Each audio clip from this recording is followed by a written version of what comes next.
రెండవ దినవృత్తాంతముల గ్రంథము 20వ అధ్యాయము 3వ వచనం, 20వ పేజీ నెంబర్ 374, 20వ అధ్యాయం 3వ వచనం నేను చదువుతాను, 12వ వచనం మీరందరు కలిసి చదవండి. పేజీ నెంబర్ 324, రెండవ దినవృత్తాంతములు 20వ అధ్యాయము 3వ వచనం. అందుకు యెహోషాపాతు, భయపడకుడి, యెహోవా యొద్ద విచారించుటకు మనస్సులు నిలుపుకొని యూదా ఎంతటా ఉపవాస దినము ఆచరింపవలనని చాటింపగా. 12వ వచనం అందరు చదువుదాం.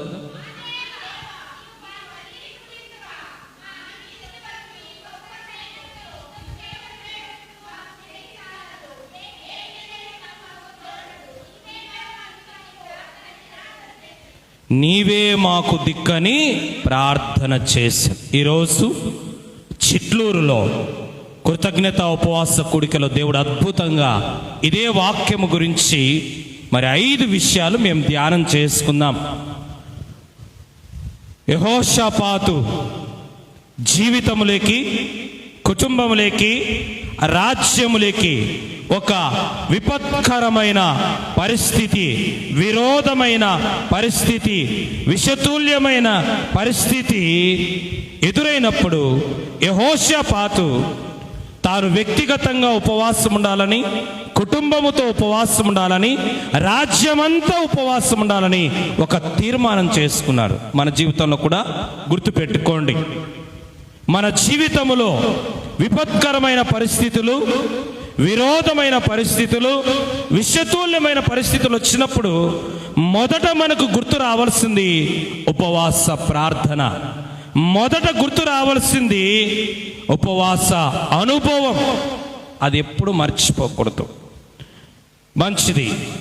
ఆ ఉపవాస అనుభవం తర్వాత యెహోషువ జీవితంలో గొప్ప విజయము కలిగింది. గొప్ప విజయము కలిగిన తర్వాత వారందరూ కలిసి బెరాకా లోయలో వారు కృతజ్ఞత కూడిక ఏర్పాటు చేసుకున్నారు. ఎందుకంటే వారికి విజయం కలిగింది. ఎలా విజయం కలిగింది? ప్రార్థన ద్వారా, రెండవది ఆరాధన ద్వారా, మూడవది విశ్వాసం ద్వారా, నాలుగవది విధేయత ద్వారా, ఐదవది నిరీక్షణ ద్వారా వారు కృతజ్ఞత కూడిక ఏర్పాటు చేసుకున్నారు. అది ఉదయం మేము ధ్యానం చేసుకున్నాం. చిట్టూరులో అద్భుతంగా కూడిక దేవుడు జరిగించారు. మంచిది. ఇప్పుడు అదే వాక్యములోంచి మరొక 4 విషయాలు మనం ధ్యానం చేసుకుందాం. ఈరోజు మన వాక్యము యెహోషాపాతు ఉపవాస ప్రార్థన. చెప్పండి అందరూ, యెహోషాపాతు ఉపవాస ప్రార్థన. ఉపవాస ప్రార్థన యెహోషాపాతు, గుర్తుపెట్టుకోండి, వ్యక్తిగతంగా ఉపవాస ప్రార్థన చేసుకున్నాడు, కుటుంబముతో కలిసి ఉపవాస ప్రార్థన చేశాడు, సంఘముతో అనగా రాజ్యముతో కలిగి ఉపవాస ప్రార్థన చేశాడు. నా వైపు చూడండి. వ్యక్తిగతంగా మనం ఉపవాసం ఉండాలా, కుటుంబముతో ఉపవాసం ఉండాలా, సంఘముతో మనం ఉపవాసం ఉండాలి. ఎందుకంటే దేవుని వాక్యం సెలవిస్తుంది, ఒకడు 1000 మందిని తరుమును, ఇద్దరు 10,000 మందిని తరుమును.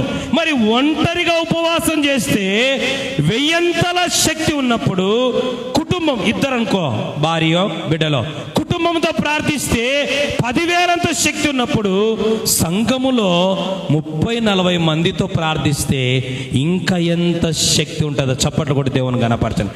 అది ఎందుకు? జాగ్రత్త వినండి. యెహోషాపాతు ఒక్కడు ఉపవాస ప్రార్థన చేస్తే సరిపోదా? సరిపోదు. కుటుంబంతో చేస్తే సరిపోదా? సరిపోదు. సంఘముతో ఎందుకు చేయాలనుకున్నాడంటే, చూడండి ఏమంటున్నాడు ఇక్కడ, యూదయ అంతటా, ఎవరెవరు? యూదయ అంతటా ఉన్న దేవుని పిల్లలతో కలిసి ఉపవాసం ఉన్నాడు.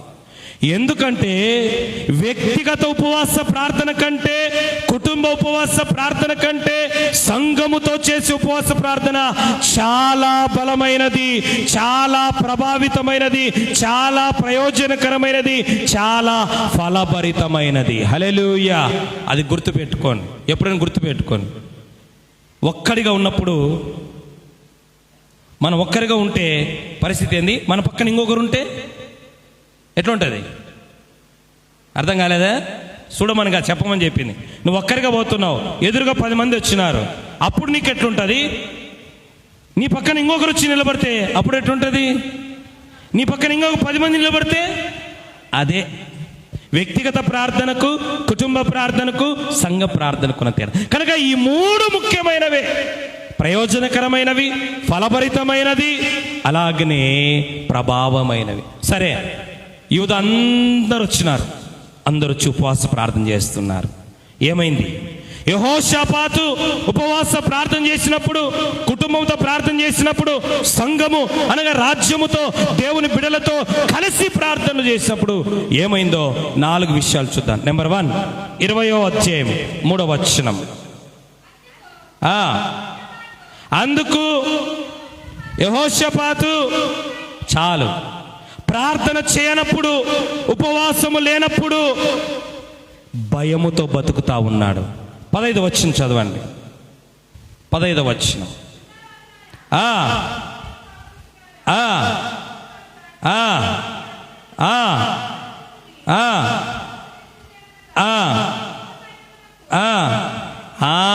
మొదటిగా ప్రార్థన, వ్యక్తిగత ఉపవాస ప్రార్థన, కుటుంబ ఉపవాస ప్రార్థన, సంఘ ఉపవాస ప్రార్థన చేసినప్పుడు ప్రార్థన భయాన్ని తొలగించి ధైర్యాన్ని నింపుతుంది. హల్లెలూయా! భయాన్ని తొలగించింది. ఎందుకు భయపడ్డాడు? 3 రాజ్యాలు వచ్చాయి. చూడండి, 1వ వచనం చదవండి. మోయాబీలు, అమ్మోనీలు, మోయనీలు కొందరును దండెత్తి వచ్చారు.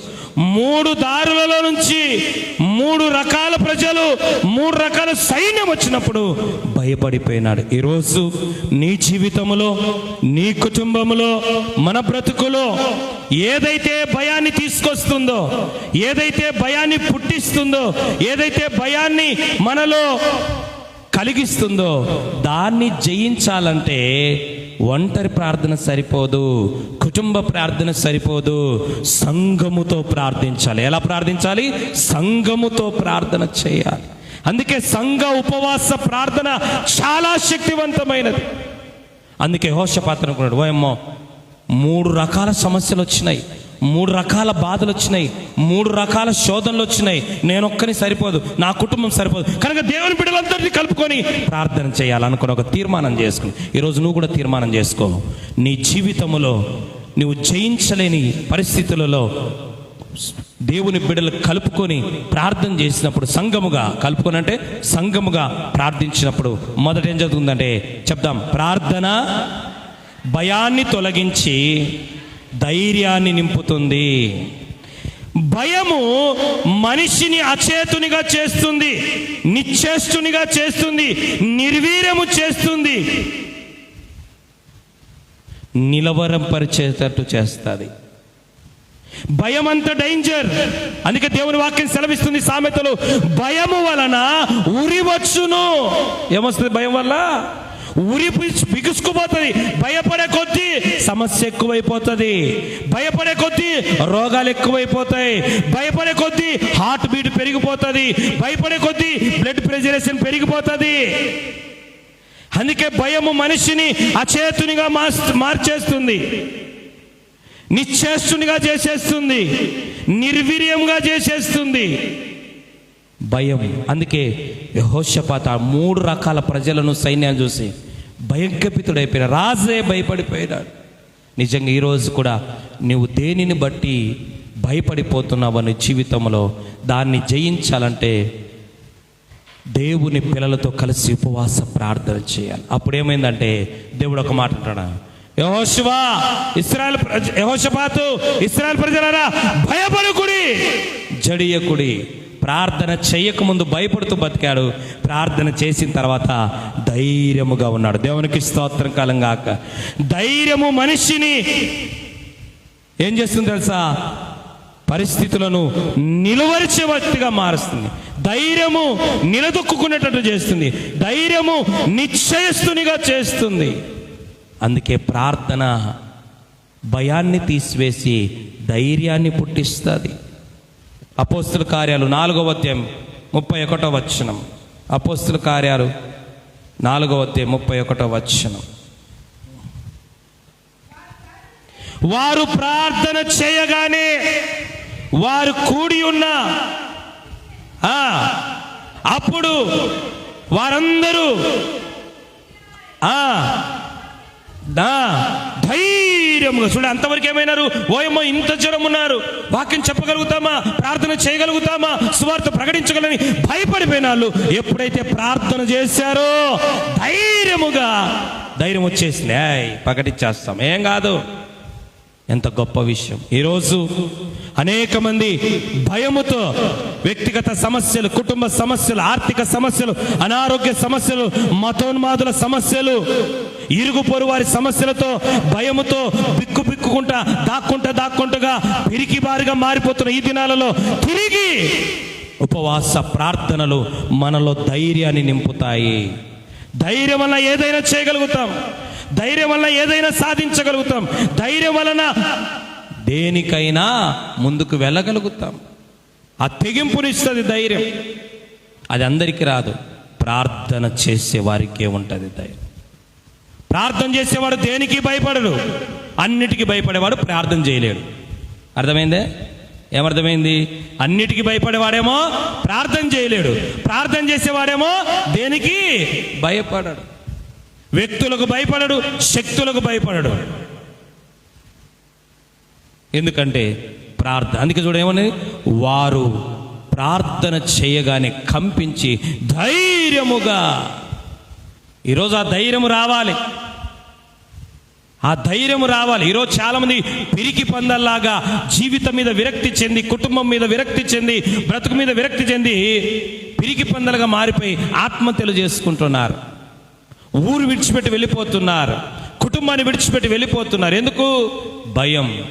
ఈ జీవితంలో ముందుకు పోలేను, ఈ కుటుంబాన్ని పోషించుకోలేను, ఈ బ్రతుకు నేను బ్రతకలేనని. కానీ యెహోషాపాతు లాంటి ప్రార్థనాపరులు, శిష్యుల వంటి ప్రార్థనాపరులు ధైర్యవంతులైతారు. దేనివల్ల తెలుసా? ప్రార్థన నీలోన్న పిరికితనాన్ని, నీలోన్న భీతిని, నీలో ఉన్న భయాన్ని తీసివేసి గుండెల నిండా ఆక్సిజన్ కాదు నింపేది, ధైర్యాన్ని నింపుతుంది ప్రార్థన. నెంబర్ 1. నెంబర్ 2, ఉపవాస ప్రార్థన యెహోషాపాతు జీవితంలో, కుటుంబంలో, రాజ్యంలో ఏం చేసిందంటే ప్రార్థన భయాన్ని తొలగించి ధైర్యాన్ని నింపింది. రెండవదిగా 20వ అధ్యాయం 12వ వచనం. 20వ అధ్యాయము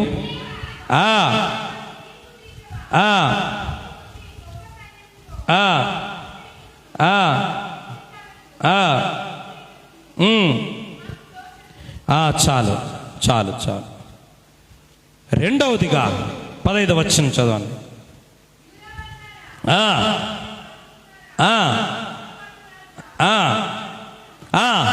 ఇదిగో ఏం చేయాలి, ఎలా చేయాలి అర్థం కాక, బిక్కుమని అర్థం కాక తల గోక్కుంటున్నారు. ఎందుకు?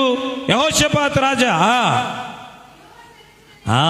చాలు. నెంబర్ 2, ప్రార్థన దిక్కుతోచని స్థితిలో దారి చూపిస్తుంది. దిక్కుతోచని స్థితిలో దారి చూపిస్తుంది.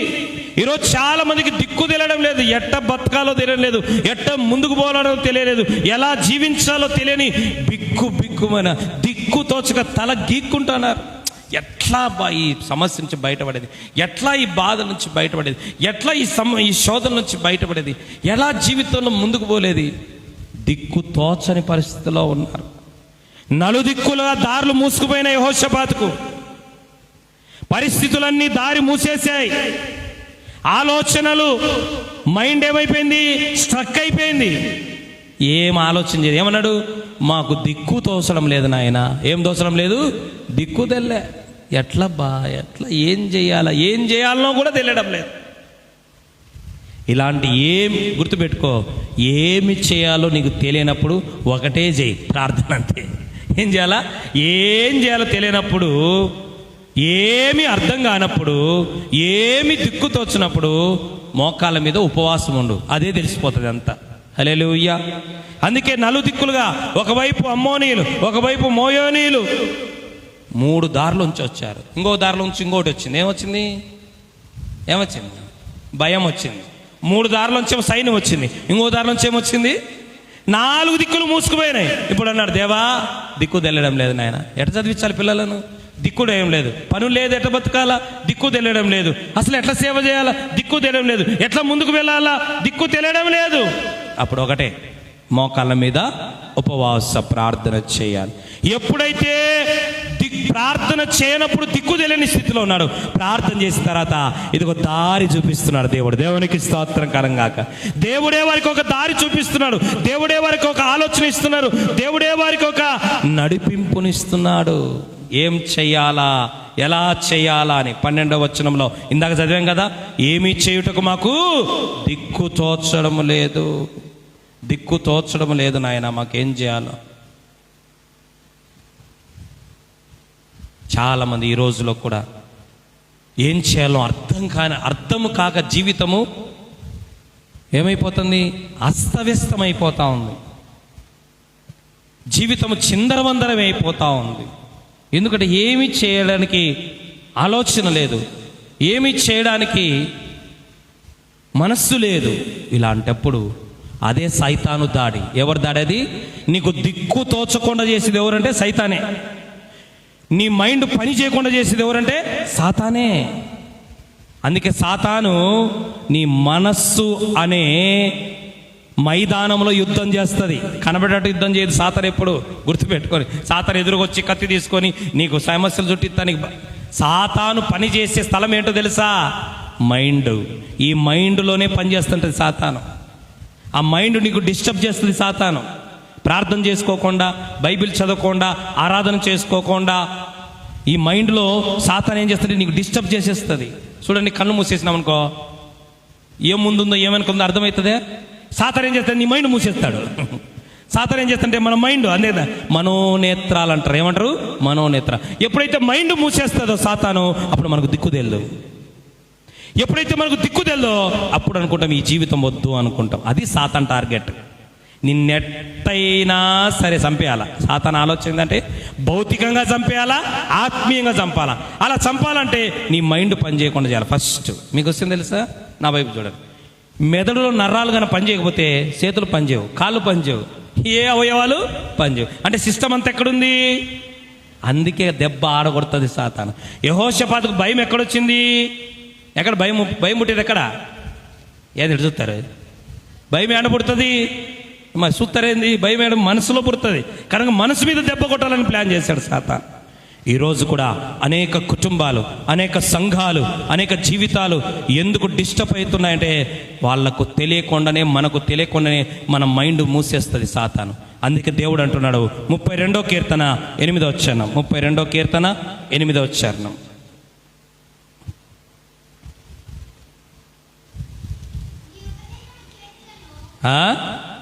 నీకు ఉపదేశము చేసేదను, నీకు ఏం చేయాలనో, ఎలా చేయాలనో, ఎక్కడ చేయాలనో నీకు ఉపదేశము చేసేదను. నీవు నడవవలసిన దారిని, మార్గాన్ని నేను నీకు బోధిస్తా. బా ఎంత గొప్ప! నువ్వు ఎప్పుడైతే ప్రార్థన చేస్తావో, ఎప్పుడైతే ఉపవాసం ఉంటావో, దిక్కు తోచని పరిస్థితుల్లో, అర్థం కాని పరిస్థితుల్లో, అగమ్య గోచని పరిస్థితుల్లో, తల గోక్కొనే పరిస్థితుల్లో, వెనక ముందు చూస్తే నువ్వు, వెనక చూస్తే గొయ్యి పరిస్థితుల్లో నువ్వు మోకాళ్ళ మీద ఉపవాసినప్పుడు దేవుడు నీకు స్వరం వినిపించి నీకు దారి చూపిస్తాడు. హల్లెలూయా. మోషే, ఇశ్రాయేల్ ప్రజలు 6 లక్షల కాల్బలం వస్తున్నారు ఐగుప్తు నుంచి.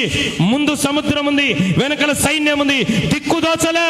అప్పుడు మోషే ప్రార్థన చేసి, అప్పుడు దేవుడు అన్నాడు, పా ముందుకు. ఏంది పోతే? ముందుకు పోతే ఏముంది? ఏం హైవే ఉందా? కడప హైవే, రాయచోటి కడప హైవే ఉందా? లేకపోతే చిత్తూరు కర్నూలు హైవే ఉందా? ఏముంది ముందు? పిల్ల కాలువ కాదు, ఎట్లొక దాటుకుపోవచ్చునని సముద్రం ఉంది. సరే వెనక్కన్నా పోదాం భయపడంటే వెనకలేముంది? దిక్కుతోచని పరిస్థితి, అర్థం కాని పరిస్థితి. ఏమన్నా తెలుసా ప్రజలు? ఎందుకు మోషే మమ్మల్ని ఎందుకు నాయన ఇంటికి వచ్చి చంపినావు? అదేదో మేము ఐగుప్తులో నుండి బాగుంది కదా నాయన, అక్కడ సమాధి లేదని ఇక్కడికి తీసుకొని వచ్చావా అని వాళ్ళు టెన్షన్ పడుతున్నారు. అందుకే ప్రార్థన జీవితం లేనోళ్ళే టెన్షన్ పడతారు. ప్రార్థన జీవితం లేనోళ్ళే ఏం చేస్తారు తెలుసా? కాలు గాలిన పిల్లిలాగా తిరుగుతూ ఉంటారు. కానీ ప్రార్థన పరుడు నింపాదిగా ఉంటాడు, నిశ్చింతంగా ఉంటాడు. ఎందుకంటే ప్రార్థన చేస్తే దేవుడే దారి చూపిస్తాడని వానికి ధైర్యం. హల్లెలూయా. అందుకే మోషే ఏం చేశాడు? ప్రార్థన చేశాడు. మోషే ప్రార్థన చేసి సాలపా, అడిపోలా పా, దారింది నువ్వు పా అన్నాడు. కర్ర చూపిస్తానే ఎర్ర సముద్రము ఎడారిలాగా దారి చూపింది. దేవునికి స్తోత్రం కాలంగా. దారి లేని దగ్గర దారి పుట్టిస్తుంది ప్రార్థన. మార్గము కనబడి దగ్గర మార్గాన్ని చూపిస్తుంది ప్రార్థన. మనం చేసే ప్రార్థన కాదు.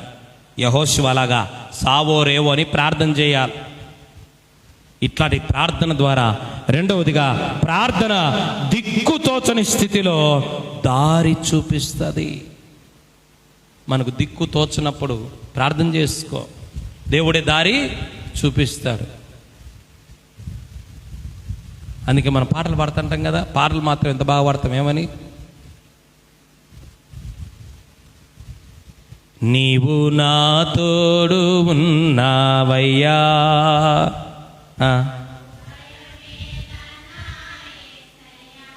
ఇప్పుడు ముందు సమస్య, వెనక ముందు సమస్యలు, వెనకాల సమస్యలు, చుట్టూ సమస్యలు ఉన్నప్పుడు పాట పాడు. ఆ పాట వాడు చూద్దాం. చుట్టూ సమస్యలుండి సావారేవా సావారేవా అన్నప్పుడు ఇదే పాట పాడతామా? మోషే అదే పాట పాడాడు. హల్లెలూయా. ఎందుకంటే మోషే చెలించలేదు, మోషే చెలించలేదు, మోషే భయపడలేదు, మోషే ఆందోళన పడలేదు. ఎందుకంటే మోషేకు తెలుసు దేవుడు నాతో ఉన్నాడు, దేవుడే నాకు దారి చూపిస్తాడు, దేవుడు నాకు దారి చూ. కష్టములో నష్టములో వ్యాధులలో బాధలలో తర్వాత వెదికిన వారికి దొరికేవాడు, తట్టిన వారికి ఎక్కడ దారి మూసుకుపోయినా తలుపు తెరిచే దేవుడు ఆయన. హల్లెలూయా. అంత గొప్ప దేవుడు కనుక ఎప్పుడు కూడా మన జీవితంలో మనం తెలుసుకోవాల్సింది ప్రార్థన దిక్కుతోచని పరిస్థితిలో మనకేం చూపిస్తుంది? దారి చూపిస్తుంది. మనకు దారి చూపిస్తుంది. హాగరు చిన్న కుమారుని వేసుకొని ఎడారిలోకి వెళ్ళిపోయింది. దిక్కు తోచలేదు, అన్నం పెట్టే వాళ్ళు లేరు, నీళ్ళు ఇచ్చే వాళ్ళు లేరు, సరే నీతో పాటు ఆ ఊరి వరకు నేను వస్తాననే వాళ్ళు కూడా లేరు. అప్పుడు బిడ్డ ఆ పొద కింద పడేస్తే బిడ్డ కేక పెట్టి ప్రార్థన చేస్తున్నాడు, తల్లి ప్రార్థన చేస్తున్నాడు. అప్పుడు దేవుడు ఏం చేస్తాడు తెలుసా? ఆమె కళ్ళు తెరిచినప్పుడు అక్కడ ఏమున్నాయి? నీళ్లు ఉన్నాయి. హల్లెలూయా. దేవుడే దారి చూపించాడు దిక్కులేని వారికి. అందుకే కదా పాత సామెత ఉంది, దిక్కులేని వారికి ఆయనే దారి చూపిస్తాడు. గోదారి చూపించాడు, పరలోక దారి చూపిస్తాడు. ఆయన పేరేం పేరు? నేనే మార్గం అన్న దేవా. ఏమన్నాడు ఆయన? ఒరే నీ మార్గాలన్నీ మూసుకుపోయినా నేను మార్గంగా ఉంటాను, నీ దారులన్నీ మూసుకుపోయినా నేనే దారిగా ఉన్నాడు. మూడో విషయం 20వ అధ్యాయం 12వ వచనం. 20వ అధ్యాయం 12. నా దేవా నీవే మాకు తీర్పు తీర్చవా?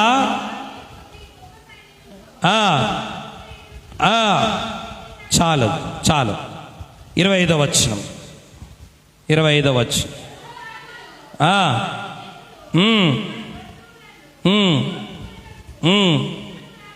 దోచుకొనుటకు దగ్గరికి రాగా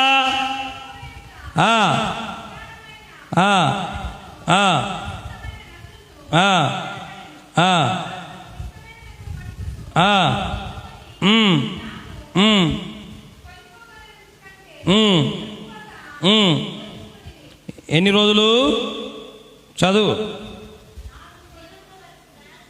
4 దినముల వరకు విస్తారమైన.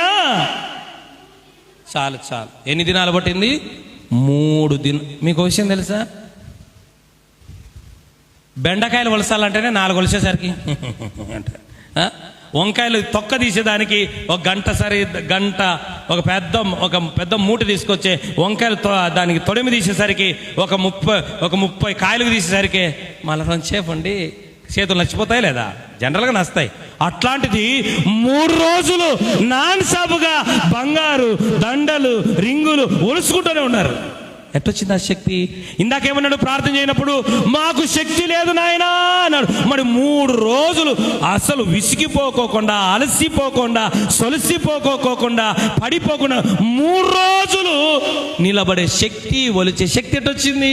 అదే మూడవది ఏంటంటే, ప్రార్థన శక్తిహీనులకు బలవంతులుగా చేస్తుంది. ఏం చేస్తుంది? శక్తిహీనుల ప్రార్థన బలవంతులుగా చేస్తుంది. మాకు శక్తి లేదు నాయనా, మాకు బలము లేదు నాయనా అన్నారు. ఇప్పుడు 3 రోజులు వారి ఎంత 100 సైన్యం దగ్గర ఉన్న బంగారు ఒలుసుకుంటూనే ఉన్నారు. అంత శక్తి ఎట్టొచ్చింది? అంత బలం ఎట్టొచ్చింది? ప్రార్థన ఉపవాసము ద్వారా. అందుకే దేనినైనా చేయుటకు వారికి శక్తి, దేని చేయుటకు వారికి శక్తి లేదో అది చేయుటకు దేవుడు వారికి 3 రోజులంత శక్తి ఇచ్చాడు, 3 రోజులంత బలం ఇచ్చాడు. అందుకే ఎప్పుడు కూడా నాకు శక్తి లేదు, నాకు బలము లేదు, నాకు పుష్టి లేదు అని దిష్టి తీసుకుంటా ఉంటారు కొద్దిమంది క్రైస్తవులు కూడా. దరిద్రం కాకపోతే నల్లదారాలు కట్టుకుంటారు సిగ్గు లేకుండా క్రైస్తవులు. మలాయిలు ఏడా ఎడమకాలకు ఈ దరిద్రులంతా సైతాను పట్టిన వాళ్ళు. అది సైతాను. అన్యులు చేసుకొని అది వాళ్ళకు తప్పు లేదు, మనకి వాళ్ళ ఇష్టం. అన్యులు ఏమన్నా చేసుకొని ఈ మధ్య సిక్కిపోతున్నాడు అని దిష్టేమో తగిలినట్టుంది, పరగ తీసుకొని కొట్టు. అది అన్యులకు తగిందే, మనకొద్దు. వాళ్ళకి కరెక్టే, అది మనకు అవసరం లేదు, వాళ్ళని అనాల్సిన అవసరం లేదు, ఇటు చేయకూడదు అనాల్సిన అవసరం లేదు. ఈ మధ్య ఏమో చాలా పిక్కపోతుంది ముఖము, 3 మిరపకాయలు నా జుట్టు ముందే ఊడిపోయింది, మళ్ళీ దాంట్లో 4 చుట్టూ తీసి ఎర్రనీళ్ళు చల్లాలంట. ఏమో సిగ్గులేని జీవితం అయిపోతుంది క్రైస్తవులకు. ఇంకా అన్ని ఆచారాలేదు. నువ్వు బలహీనతలో బలమిచ్చేది ప్రార్థనే. హల్లెలూయా. శక్తిహీనులకు బలాభివృద్ధినిచ్చేది ప్రార్థనే. 3 రోజులు నిద్రపోకుండా ఆన్లైన్ పేర్లు చేయగలుగుతా. 3 రోజులు నిద్రపోకుండా 100 కిలోమీటర్లు నేను తిరుగుతా. ఏం తిండి బలమా ఇది? బూస్ట్ బలమా? మటన్ చికెన్ బలమా? కాదు, ప్రార్థన బలం. కంటి మీద కురుకు కూడా రాదు, అలసట కూడా కనపరాదు ముఖంలో. అది ప్రార్థనకి ఇచ్చే శక్తి. ప్రార్థన శారీరక బలం ఇస్తుంది, ప్రార్థన మానసిక బలం ఇస్తుంది, ప్రార్థన ఆత్మబలం కూడా ఇస్తుంది. ఏ రాజు, ఏ సైన్యం మాకు శక్తి లేదు, మాకు శక్తి లేదు అన్నారో మరి ఇప్పుడు ఎట్లా జయించారు? ఎట్లా జయించారు వాళ్ళు? ఎట్లా ఒలిచారు వాళ్ళు? ఎట్లా 3 రోజుల వరకు వాళ్ళు సంపాదించుకోగలిగారు? బంగారంతటిని దేవుడు వారికి శక్తినిచ్చాడు. హల్లెలూయా. చదువుదాం ఒకసారి. యెషయా గ్రంథం 40వ అధ్యాయం 29వ వచనం. యెషయా 40:29.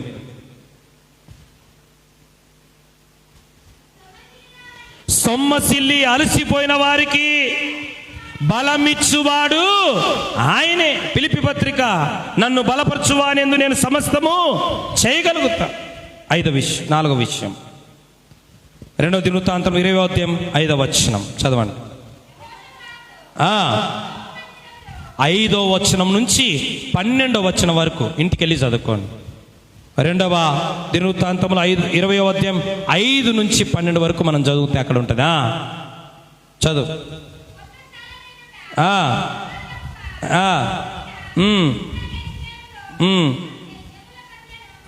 చదివి అదంతా చదివితే టైం లేదు. 12వ వచనం ఒకటి చదవండి. దేవా నాయనా మా వారికి తీర్పు తీర్చవా నాయనా, ఈ గొప్ప సైన్యమును యుద్ధము చేయటకు మాకు శక్తి చాలదు, ఏమి చేయడం చాలు. ఇప్పుడు ఇంకొక వచనం చదువుదాం. 20వ అధ్యాయము 2వ దినవృత్తాంతములు 20వ అధ్యాయము 26వ వచనం.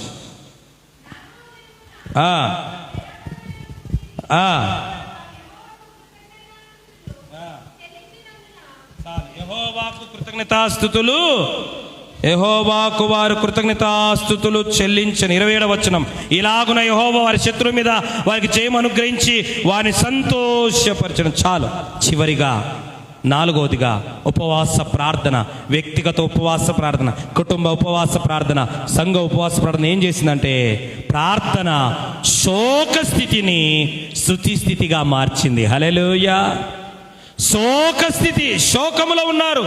నాయనా నాయనా, తండ్రి, అబ్బా న్యాయం తీర్చు నాయనా, దేవా బలం ఇవ్వు నాయనా, మా పక్షంగా యుద్ధం చేయనని 5వ వచనం నుండి 12వ వచనం వరకు ఏడ్చి దుఃఖపడి శోక సంద్రములో మునిగిపోయిన వారికి ప్రార్థన ఏం చేసింది తెలుసా? ఆ శోక స్థితి, దుఃఖ స్థితి ఏమైంది? స్తుతి స్థితిగా మారింది. హల్లెలూయా. అందుకే బెరాకాలోయలో కృతజ్ఞతాస్తుతులు చెల్లించారు. ఏడుపుతో ఉన్న ముఖము ఇప్పుడు సంతోషముగా మారింది. శోకముతో ఉన్న వారి గొంతులోంచి వస్తున్న శోక రాగాలు స్తుతి రాగాలుగా మారిపోయినాయి. హల్లెలూయా. ఇదే గొప్ప స్థితి. ఆర్భాటముతో, ఆనందముతో కృతజ్ఞతాస్తుతులు చెల్లిస్తున్నారు వాళ్ళు. ఇంతవరకు ఏడ్చారు, దుఃఖపడినారు, బాధపడినారు, నలిగిపోయారు. ఎట్లా నాయనా, ఏం నాయనా, నువ్వు కాకపోతే మాకు ఎవరున్నారు? మా పితరులకు నువ్వు జయమిచ్చావే, మా పితరులకు సాయం చేసావే, మరి మా పరిస్థితి ఏంటని ఏడ్చి దుఃఖపడి బాధపడిన వారి జీవితంలో ఆ శోక గీతమే స్తుతి గీతముగా మారిపోయింది. హల్లెలూయా. అది ఉపవాసానికి ఉన్న శక్తి. అందుకే వారానికి 1 రోజైనా కనీసం ఉపవాసం ఉండడానికి ఒక నిశ్చయిత చేసుకోవాలా, ఒక తీర్మానం చేసుకోవాలా. అప్పుడే ఇలాంటి కార్యాలు మన జీవితంలో జరుగుతాయి. కనుక ఉదయం మనం 5 విషయాలు నేర్చుకున్నాం. ఇది అధ్యాయం. ఇప్పుడు 4 విషయాలు. ప్రార్థన. యెహోషాపాతు ప్రార్థన ఏం చేసిందంటే ప్రార్థన భయాన్ని తొలగించి ధైర్యాన్ని నింపింది. ప్రార్థన దిక్కులేని స్థితిలో దారి చూపింది. ప్రార్థన శక్తిహీనులను బలవంతులుగా చేసింది. ప్రార్థన శోక గీతాన్ని స్తుతి గీతముగా మార్చింది. కళ్ళు మూసుకుందాం, మోకరించుతాం. హల్లెలూయా. ప్రభువా, యెహోషాపాతు వంటి ప్రార్థన కావాలి. ఏదో పై ప్రార్థనలు వద్దు నాయనా, ఏదో కంటి తుడుపు ప్రార్థనలు వద్దు నాయనా, ఏదో అలవాటుగా చేసే ప్రార్థన కాదు నాయనా. వ్యక్తిగతంగా కుటుంబముతో, సంఘముతో ఉపవాస ప్రార్థన చాలా ప్రభావతమైనది, చాలా ఫలభరితమైనది, చాలా ప్రయోజనకరమైనది నాయనా. ఏదో చేస్తున్నానంటే చేస్తున్నాను, మోకరిస్తున్నానంటే మోకరిస్తున్నాను అన్నట్టు ఉండకూడదు నాయనా. ఇలాంటి కార్యాలు జరగాలి ప్రభువా. నా జీవితంలో ఉన్న భయాన్ని తొలగించేది, ధైర్యాన్ని ఇచ్చేది ప్రార్థనే. నా దిక్కుదేని స్థితిలో దారి చూపేది ప్రార్థనే. నా శక్తి శరీరంలో, మనస్సులో, ఆత్మలో శక్తి లేని దానిగా, శక్తి లేని వాడిగా ఉన్న నాకు బలాభివృద్ధినిచ్చేది ప్రార్థనే. ఆయన దుఃఖ గీతాలతో ఉన్న నా జీవితం ఆనంద గీతాలుగా మార్చేది ప్రార్థనే ప్రభు అని ప్రార్థన చేసుకుందాం. హల్లెలూయా. ప్రార్థన చేసుకున్న ప్రభువా, యెహోషాపాతు వంటి ప్రార్థన ఆత్మ నాకు ఇవ్వనైనా. ఈ రోజులలో కూడా యెహోషాపాతులాగా నేను ప్రార్థించాలి నాయనా, నేను ప్రార్థించాలి నాయనా. హల్లెలూయా, హల్లెలూయా, హల్లెలూయా, హల్లెలూయా. మోకరించుదాం, నోరు తెరిచి ప్రార్థన చేద్దాం. నోరు తెరిచి ప్రార్థన చేద్దాం. ఎవరికి వాళ్ళు ప్రార్థన చేద్దాం. ప్రభువా, యెహోషువ వలె